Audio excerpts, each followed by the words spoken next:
Hello সবাইকে, সবার কি অবস্থা? আশা করি সবাই ভালো আছেন। ওয়েলকাম আজকের ভিডিওতে। আজকে আমরা দেখব কিভাবে ক্রিয়েটিভ ফেব্রিকাতে ডিজাইন আপলোড করতে হয়। তো আজকে আমরা যে ডিজাইনটা আপলোড করব সেটা হলো এই ডিজাইনটা। তো এই ডিজাইনটা কিভাবে ক্রিয়েটিভ ফেব্রিকার জন্য রেডি করব আপলোড করার জন্য সেটা আপনাদের কাছে দেখাবো। যারা ফ্রিপিকে কাজ করেন তারা অনেক সহজেই আপনারা ক্রিয়েটিভ ফেব্রিকাতে ডিজাইন আপলোড করতে পারেন। ফ্রিপিকের জন্য যে ডিজাইনগুলো আপনারা রেডি করেন সেগুলো এখানে দিলেই ক্রিয়েটিভ ফেব্রিক অনেক সহজেই ডিজাইনগুলো আপলোড করে নেয়। প্রথমে আপনাদেরকে ডিজাইনটাকে মক আপ করে নিতে হবে। এটা হলো আমার মক আপ, যেটাতে জেপিজি ফাইলটা থাকবে।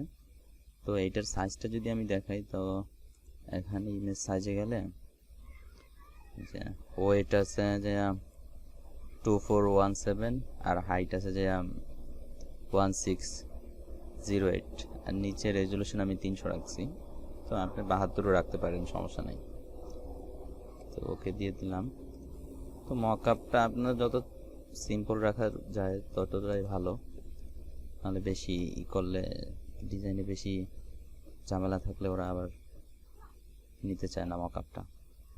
তো এখানে শুধু আমি এখানে ইমেজটা আনলাম, রাখলাম, আর এটা শ্যাডোটা এটার উপরে উঠিয়ে দিলাম। ব্যাকগ্রাউন্ড কালারটা কোনটা দেওয়া যায়? ডার্ক গ্রিন দেই, ভালো দেখতে ভালো লাগবে। হয়ে গেল মক আপ। জেপিজিটা সেভ করে নিই। আচ্ছা, এখানে টিপ দিয়ে দিলাম, ও জায়গায় সেভ হয়ে যাবে। আচ্ছা, সেভ হোক। হ্যাঁ, সেভ হোক। তো এখন এটাকে ধরে ফ্রিপিকে যেভাবে ডিজাইন আপলোড করেন সেভাবে এটা একটু একটু ডিফারেন্ট। তো এটাকে জিপ ফাইল বানাইতে হয় প্রথমে। তো এটাকে আমি জিপ ফাইল বানাই নিই। এই যে জিপ। তো এটাকে আমাদের কয় নাম্বার ডিজাইন? 113। কত হয়েছে? 113। জিপ ফাইল বানাই নিলাম। জিপ ফাইল হইতেছে। ওকে, তো এই পিএইচডি ফাইলের এখন আর দরকার নেই, পিএইচডি ফাইল ডিলিট করে দিলাম। তো এখন আমরা আমাদের ক্রিয়েটিভ ফেব্রিকা যে অ্যাকাউন্ট আছে সেখানে চলে যাই।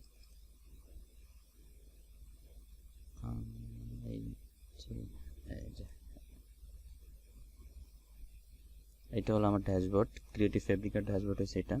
তো আমার এখানে আর্নিং আছে যে $74 মতো, $74, হ্যাঁ $74 আছে। তো আমি যদি আমার স্টোরে যাই, যে এটাকে স্টোর, নিউ ট্যাব, এইটা আমার অ্যাকাউন্ট। তো এখানে আমার এই যেগুলো হচ্ছে আমার ডিজাইন, যেগুলো আমি ক্রিয়েটিভ ডিজাইন কীভাবে আপলোড করতে হয় সেটাই আগে দেখি। প্রথমে আপনাদেরকে এখান থেকে ড্যাশবোর্ডে যাইতে হবে। আচ্ছা, ড্যাশবোর্ডে গেলে এখানে আপনারা দেখতে পাবেন যে কতজন লোক আপনাদেরকে ফলো করে রাখছে। দেন এখানে আপনার আর্নিং শো করবে। আর এখানের সিস্টেম হলো গিয়া যে আপনার যখন $100 হবে তখনই শুধুমাত্র উইথড্র দিতে পারবেন, এর আগে উইথড্র দিতে পারবেন না। এখানে নিচে এটা না, এটা হয়েছে স্টোর সেটিং। এটা তো আপনার যে স্টোরটা থাকবে এখানে হলো স্টোর সিস্টেম। নিচে আছে ভেরিফাই। এখানে আপনার 3টা দিয়ে ভেরিফাই করতে হবে। একটা হয়েছে যে আপনার পার্সোনাল ডিটেলস, পরে ফোন নাম্বার, পরে হচ্ছে যে নিজের ফেস দেখায় একটা ভেরিফাই, এটাই। আর যদি আর্নিংটা দেখেন, আর্নিংটা হয়েছে যে নিচে এই যে আর্নিংস, যেখানে আমার $74 হয়েছে। যে পিওনারটা আপনারা অ্যাড করে টাকা উঠায় নিতে পারবেন, ওটা কোনো সমস্যা না। আচ্ছা, তো ড্যাশবোর্ডে যাই। এখান থেকে যদি ডিজাইন আপলোড করতে চান তাহলে এই যে অ্যাড এ নিউ গ্রাফিক্স এখানে টিপ দিতে হবে। তো এখানে গেলেই এখানে থাকবে প্রোডাক্ট নেম, তারপর হচ্ছে যে ক্যাটাগরি, কোন ক্যাটাগরিতে আপনি ডিজাইন দিবেন। তো আমরা প্রোডাক্ট নেমটা দিয়ে দিই। তো আপনারা এখানে একটা টাইটেল দিবেন যেটা হচ্ছে 40 ওয়ার্ডের মধ্যে। তো আমার এখানে অনেক, এটা YouTube banner cover template design, হ্যাঁ এটাই ভালো হবে, আমি এইটা দিয়ে দিলাম টাইটেলটা। আর ক্যাটাগরি যে নিচে গেলে ব্যাকগ্রাউন্ডের নিচে গ্রাফিক্স টেমপ্লেট। আচ্ছা, তারপর এখানে দিতে হবে টাইটেল, ঠিক আছে। টাইটেল দিতে হলে আপনাকে, তো টাইটেল আমি এখান থেকে নিয়ে নিই আমার যে ডিজাইনে আগে যে টাইটেল লিখছিলাম। তো এই যে হলো আমার টাইটেল, টাইটেল এটা কেটে দেব, উপরের লাইন এটা, এইটাই না যেখানে এই টাইটেলটাই এখানে দিব। হ্যাঁ এই হলো, এই যে দেখেন আমি যে দিছি টাইটেল এবং ডেসক্রিপশন লিখছি, সেজন্য এই যে নিচে একটা আসছে, টিক চিহ্ন আসছে যে ঠিক আছে আপনার টাইটেল। তো এখানে আপনার প্রাইস দিয়ে দিবেন, আপনি কত ডলারের ডিজাইনটা বিক্রি করতে চান। যে $1 দিয়ে দিলাম, আমি $1 ডিজাইনটা বিক্রি করতে চাই। এখন এখানে দিতে হবে প্রোডাক্ট ট্যাগ। তো আচ্ছা, তো আমি এখান থেকে ট্যাগগুলো কপি করে নিয়ে ওই জায়গা দিব। একটা ইউটিউব ব্যানার, ইউটিউব কভার,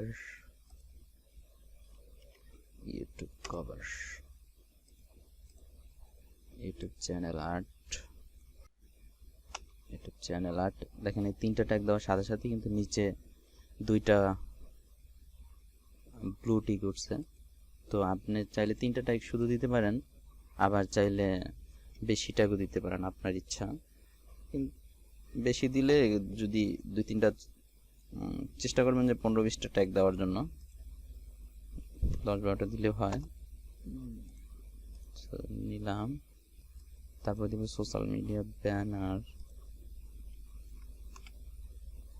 এরপরে ইউটিউব ব্যানার টেমপ্লেট।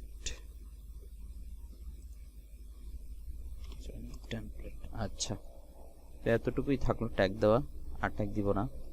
তো প্রোডাক্ট ইমেজ, এখানে হচ্ছে যে আপনার যে জেপিজি ফাইলটা আছে ওইটা দিতে হবে। তো জেপিজি ফাইল দিয়ে দিলাম, আর এই জায়গায় দিতে হবে জিপ ফাইলটা। তো এখানে জিপ ফাইল দিয়ে দিলাম, জিপ ফাইল আপলোড হইতেছে। মানে 3 নাম্বারটা ব্লুটিক হচ্ছে না, কারণ হচ্ছে যে আপনার জেপিজি ইমেজ 3টা দিতে হয়। তো আমি তো মকআপ বানাইছি একটা। তো আপনারা যদি পারেন যে 3 রকমের ভাবে দেখায় যে প্রিভিউ ইমেজটা যেভাবে হয়, যদি 3 রকমের 3টা প্রিভিউ ইমেজ বানাইতে পারেন তাহলে দিয়ে দিলে এটা টিক চিহ্ন হয়ে যাবে। ওটা টিক চিহ্ন হওয়া না হওয়া কোনো ব্যাপার না। এরপর হচ্ছে যে আপনার এখানে 4টা অপশন থাকে, কিন্তু আমি মাঝে মধ্যে 2টা টিক দিয়ে দিই, আবার সবগুলো টিক দিয়ে দিই। আবার আপনি যদি চান যে একটা টিক দিয়ে ডিজাইন আপলোড করবেন তাও হয়, সেটা আপনার ব্যাপার। তো যেহেতু আছে সবগুলোই টিক দিয়ে দিই আমি। তারপরে এই জায়গায় আপনি টিক চিহ্ন তুলে দিয়া তাহলে সাবমিট। আচ্ছা, সাবমিট হইতেছে, আমার ডিজাইন আপলোড হয়ে গেছে। তো আপনারা যখন নতুন ডিজাইন আপলোড করবেন তখন আপনাদের ডিজাইনটা পেন্ডিংয়ে থাকবে। তো পেন্ডিং কোথায়, আমি